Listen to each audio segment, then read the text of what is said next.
page d'actualité préparée par la rédaction de Pacifique Info. Madame, Monsieur, bienvenue. Haïti se prépare à recevoir mercredi soir les premières averses qu'entraînera l'ouragan Maria. Le gouvernement décrète l'alerte orange et assure que toutes les dispositions sont prises pour secourir les habitants des zones à risque.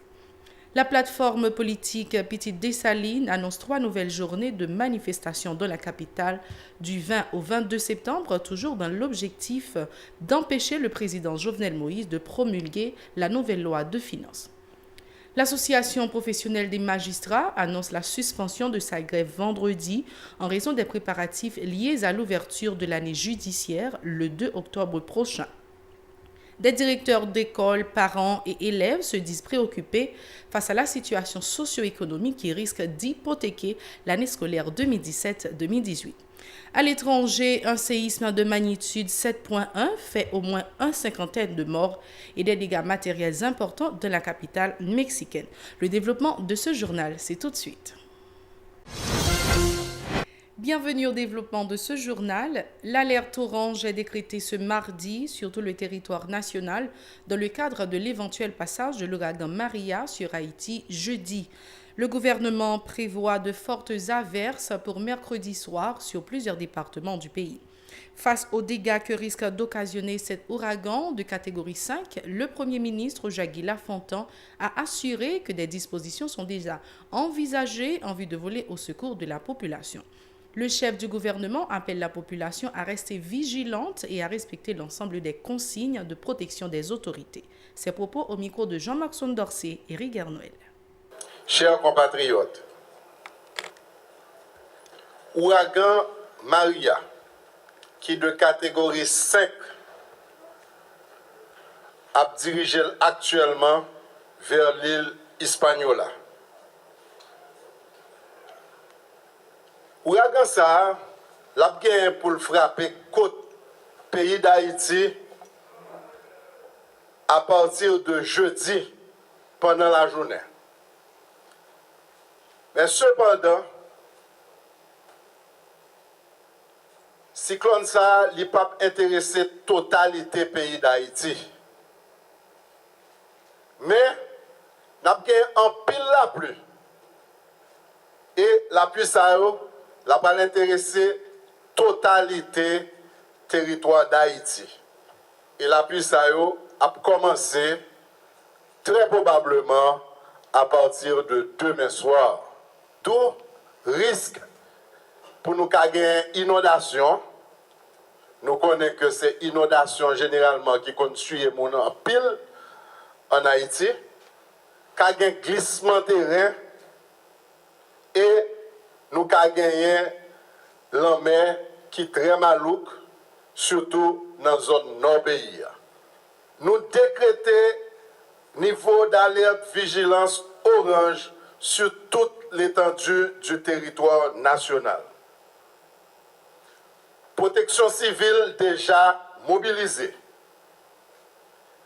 Gouvernement déjà prend disposition pour l'acheminer dans toute zone à risque. Première réponse pour la population, c'est-à-dire manger et autres. Disposition prend pour nous surveiller activement le phénomène ça. Et surtout pour nous sensibiliser la population, parce que ça qui est plus important, c'est sensibilisation qui permet de nous faire prévention. Nous demandons tout le monde pour être vigilant par rapport à ce phénomène ça. Nous devons suivre à la lettre toute consigne que l'autorité compétente a nous. Nous demandons à la population pour rester à l'écoute, de sorte que pour évacuer au moment opportun, surtout la population qui est située dans une zone à risque. Des résidents de la capitale appellent le gouvernement à prendre des mesures pour protéger les habitants des zones à risque dans le cadre du passage de l'ouragan Maria sur Haïti. Ces citoyens s'inquiètent notamment de la menace que représente la ravine du Bois de Chêne pour ses riverains. La rue Oswald-Durand, le Bicentenaire et le quartier de Martissan sont également risqués. Reportage Esdras Fizeme et David Mercieuse. Ces résidents de Port-au-Prince continuent de reprocher au gouvernement et aux responsables municipaux de n'avoir pas assez œuvré pour assainir la ville et renforcer l'environnement physique du pays. Nous portons nous magistrat, nous sénateur, nous député, nous président, menti pas pour nous. Selon eux, la ravine du Bois de Chêne déverse des alluvions et des ordures dans plusieurs quartiers de la commune, même en raison ordinaire, situation qui se complique après chaque pluie.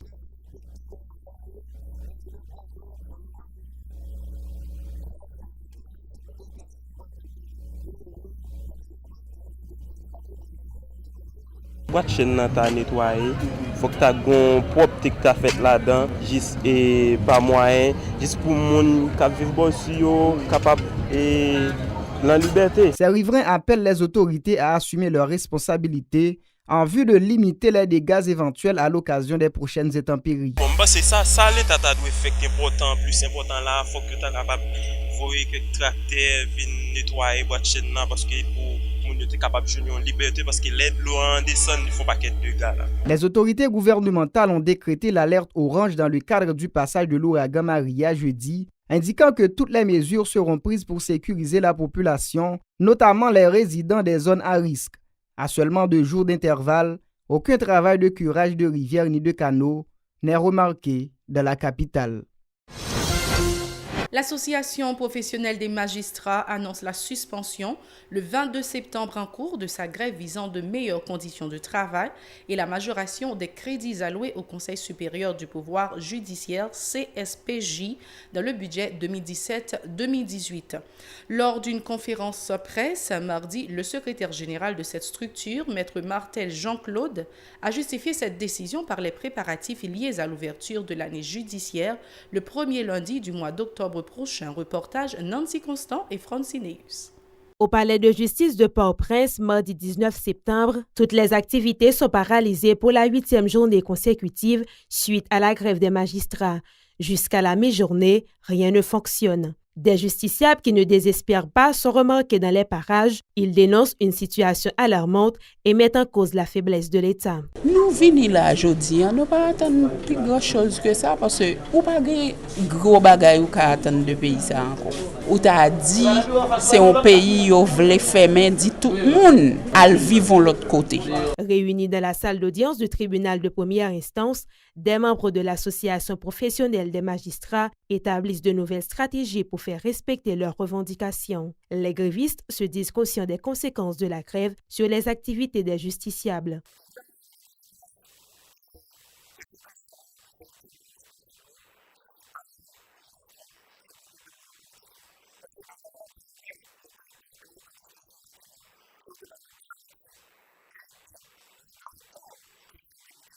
Pour soulager les justiciables et faciliter les préparatifs pour l'ouverture de l'année judiciaire, le juge Martel Jean-Claude annonce la suspension de la grève à partir du 22 septembre en cours.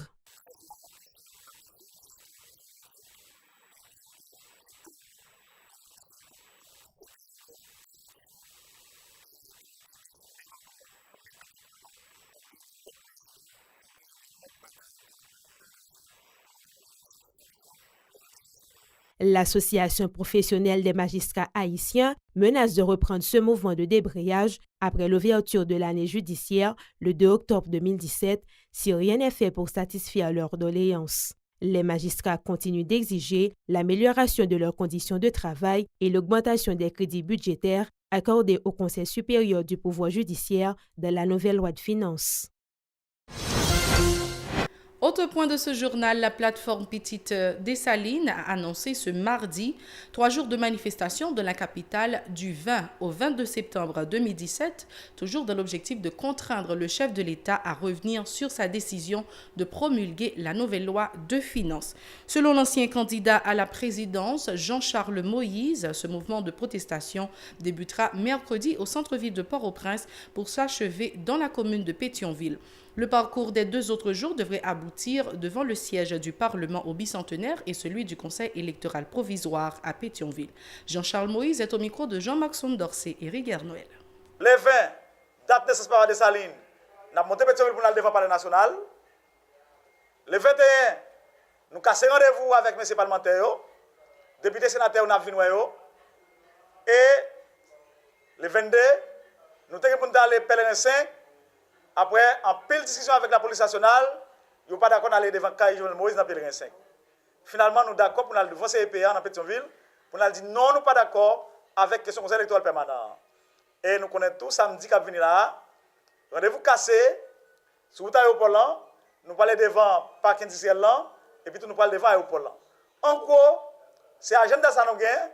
Nous souhaitons que l'autorité policière prenne responsabilité pour connaître le pays en pas pour eux. Ça n'a fait en libre pour eux tout.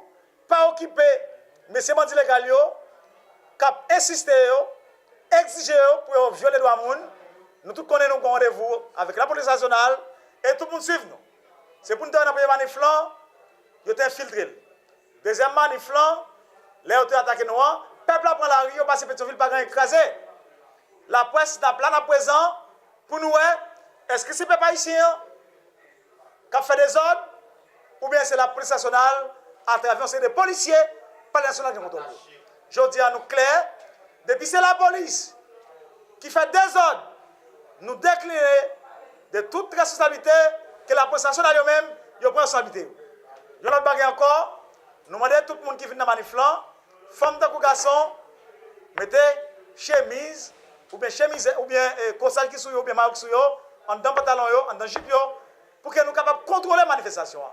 Si on a des gens qui vont en greenwash, nous passons ça. Des directeurs d'école, des parents ainsi que des élèves ont exprimé mardi leurs préoccupations face à la situation socio-économique qui risque d'hypothéquer l'année scolaire 2017-2018. Ils mettent en avant les violences du 12 septembre et la grève des transporteurs publics pour justifier leurs inquiétudes. Il invite tous les acteurs concernés à prendre des dispositions pour résoudre leurs différends en vue de faciliter la réussite de l'année académique. Reportage Mario Sylvain et David Mercius. C'est avec la peur au ventre qu'ils ont envoyé leur progéniture à l'école après la grève des transporteurs publics et les violences du 12 septembre dernier dans la région métropolitaine de Port-au-Prince, expliquent ses parents. Ils déplorent le fait que la communauté éducative ne cesse de subir les soubresauts de la politique haïtienne. Ces citoyens invitent les acteurs politiques à résoudre leurs différends en vue de faciliter la réussite de l'année scolaire.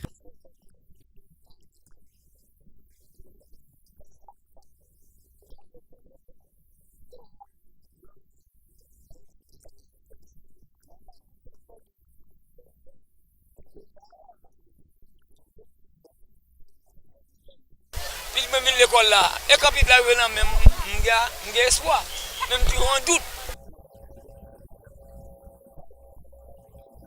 Les directeurs d'école s'inquiètent également des conséquences néfastes des troubles sociopolitiques sur les activités scolaires. Ils exhortent les autorités concernées à assumer leurs responsabilités. Erna Lambert est la directrice de l'École nationale Caroline Chauveau.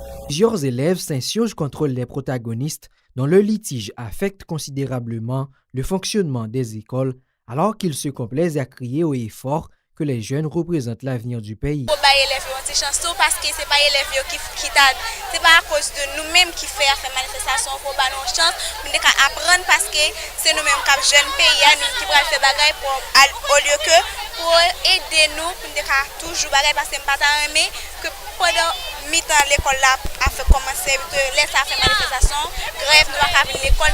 OK, pour moi-même moi en année l'école fait commencer. Moi pas t'a souhaité tant que faut manifestation t'a commencé depuis dans commencement année. L'année scolaire, officiellement lancée le 4 septembre, a été interrompue 2 jours après en raison du passage de l'ouragan Irma. En dehors des aléas climatiques et des difficultés économiques, les protestations provoquées par le vote du budget viennent alimenter les soucis des parents et élèves par rapport à la réussite de l'année académique 2017-2018. Autre dossier, la commission bicamérale chargée d'étudier les dossiers des personnalités voulant intégrer le conseil électoral permanent a confirmé avoir reçu 28 candidatures, dont celle de plusieurs parlementaires en fonction. La commission se mettra à l'œuvre dès la semaine prochaine en vue de déterminer si les postulants ont notamment respecté les prescrits de la Constitution haïtienne. Les commissaires disposent de délai de 8 jours pour soumettre leur rapport au Parlement. Le député Sinal Bertrand est coprésident de la dite commission. Il répond à Edlène Vernal et Francineus.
Fin de ce journal, merci d'avoir été avec nous. Au revoir, à la prochaine.